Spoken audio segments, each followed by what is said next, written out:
Hey everyone, welcome to the third episode on Mastering Practicalities of this exclusive series on Erasmus Mundus Scholarship Step-by-Step Tutorial 2024. I have initiated this wonderful series to help you guide through the start to end process on how to apply for the Erasmus Mundus Scholarship 2024 and also provide all the important information related to this particular scholarship. If you are new here, I'm Anisha and I share all the tips and tricks for leading a better academic and professional journey abroad on my YouTube channel. So don't forget to like, comment, and subscribe to my channel to never miss an update. Today I'll be taking you on a humble journey through the practical aspects of this Erasmus scholarship. It's all about making it relatable and stress-free, which requires good planning, just like you would do for a trip with your friends. And what's more in it is that I will show you how you do not need to consult any consultancy and you can do it all by yourself for free. So let's embark on this planning and implementing journey related to the practicalities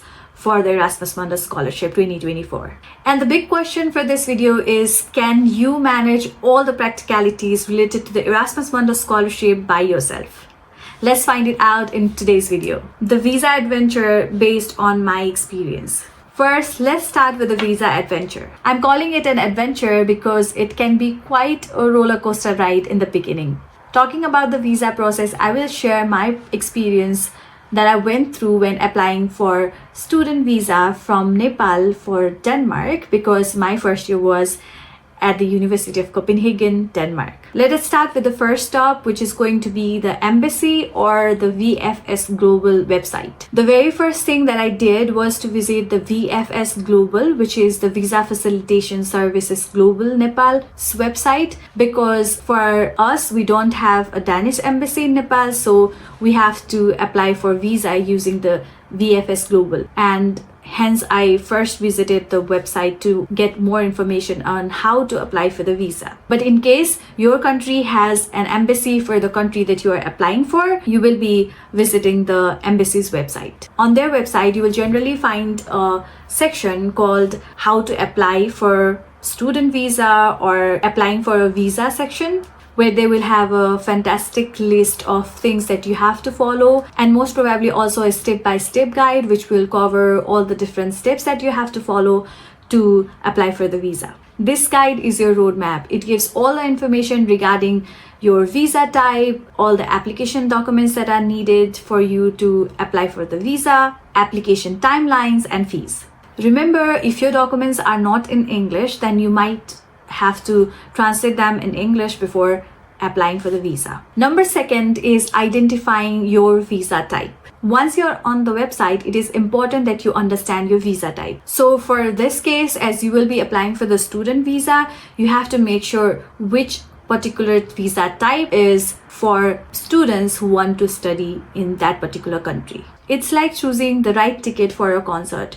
You don't want to be paying for a ticket and then realize that you bought the ticket for the wrong concert. As I mentioned before, you need to determine which visa types suit your purpose, which is to study, of course, and check if you are eligible to apply for it. And if not, also to ensure what are the documents that you need for you to be eligible to apply for one. Make sure you have prepared all the required documents, and again, if they are not in English, consider getting them translated. These guidelines presented on the website are your best friends during the entire process of visa application. So if you need to go back and forth on the website, do so and keep track on your progress. Or the best thing to do is download the list of the things that you have to prepare and submit. The third important thing is to start early, which I can't resist not mentioning in my videos because time is of essence. When you are ready with all the documents in your hand, download the application form, fill it out, print it, and bring that completed application form to the Visa Application Center or embassy, along with all the required documents for your chosen visa category. The fourth thing is booking your appointment. Once you have prepared all the documents, have the application form completed, then now it is your turn to book an appointment. You must must schedule an appointment beforehand to submit your documents or to submit any other relevant documents. Think of it as making reservation at your favorite restaurant. If you don't start early and plan ahead for booking the reservation, there can be two consequences. One, either you have to wait for a really long time to make a reservation, or two, there are chances that you might not be able to make the reservation for the event that you have planned to make the reservation for. And same is the case when it comes to your visa application appointment if you do not start early or if you do not book the appointment as soon as possible. So right after filling out your form and having all the documents ready, book your appointment. Book an appointment at the VFS Global, Visa Application Center, or the embassy via their websites. Usually the appointment is when they will take your biometric information, including your fingerprints, photographs, or any other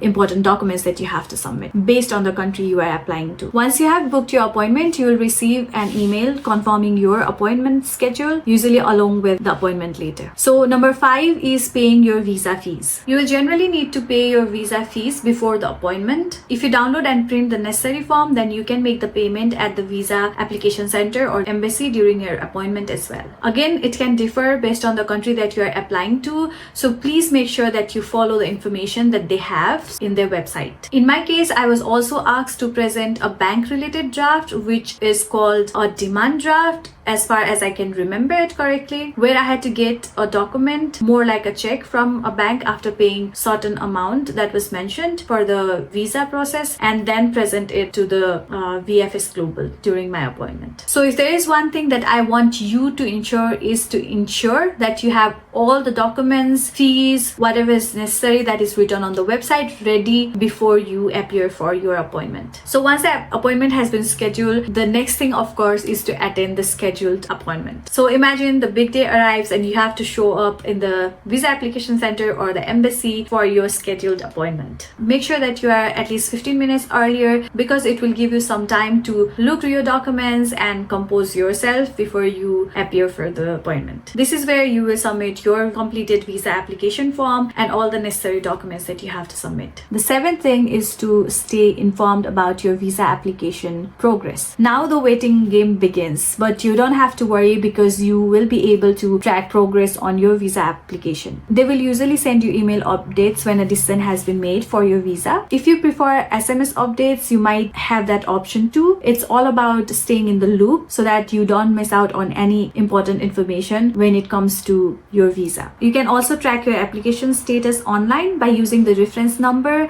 that is provided in your receipt or invoice from the visa application center or VFS Global or embassy when you were there for the appointment, along with your last name to access this service. So the next step is collecting your passport. Finally, the moment you have been waiting for, collecting your passport. You can either pick it up at the visa application center or for an additional amount have it delivered to you by courier. But again, it depends on what system does the visa application center has. When collecting in person, make sure that you have the receipt provided by the visa application center and a form of government identification. If someone is picking it up for you, then they will usually require an authorization letter, the receipt, and their government ID. Usually what happens if you have received the Erasmus Mundus Scholarship, then there is a low probability that your visa would be rejected, provided that you have submitted all the necessary documents and have submitted all the information truthfully and to the best of your knowledge, as I have heard and seen throughout the years. Also, you might be wondering if you have to appear for interviews or not. So it might be different for different persons, because for myself, I didn't have to appear for any interview and I was given the student visa for Denmark after my appointment itself. But one of the applicants that I know who was also applying for the student visa for the same program had to go through an interview process. But even if you are called for an interview, there's nothing to worry about. Be prepared and answer the questions they have for you truthfully and confidently. Once you have all the things sorted related to visa application, to getting your visa, the next step step is, of course, arranging and planning your travel abroad. Once you have secured your visa, it's time to tackle another essential aspect of your journey, which is arranging and paying for your travel abroad. This step is akin to planning a beautiful experience when traveling. I have been receiving this question quite a lot in my YouTube videos, which is, who arranges and pays for my travel? And the answer is you. That's right. You are the travel planner. Your scholarship covers many things, including travel expenses, visa fees, and stuffs like that. But then booking flights, trains, or anything that you need to get to your host university is all on you. As I have been replying to your comment on how you get the payment regarding the scholarship, is that you have to be present in the host university country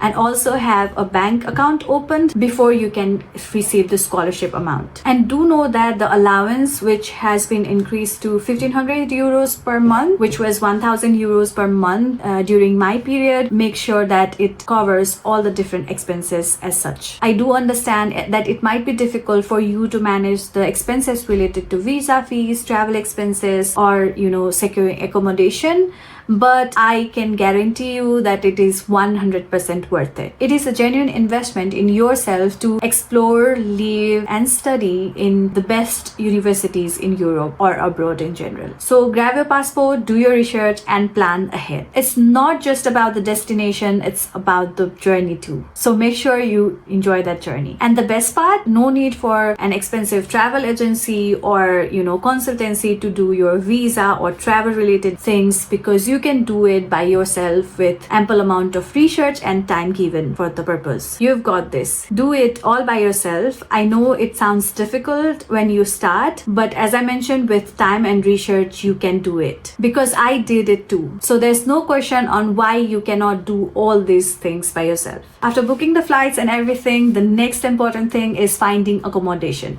And I have received a lot of comments on what would happen when you are selected for the Erasmus Mundus Scholarship.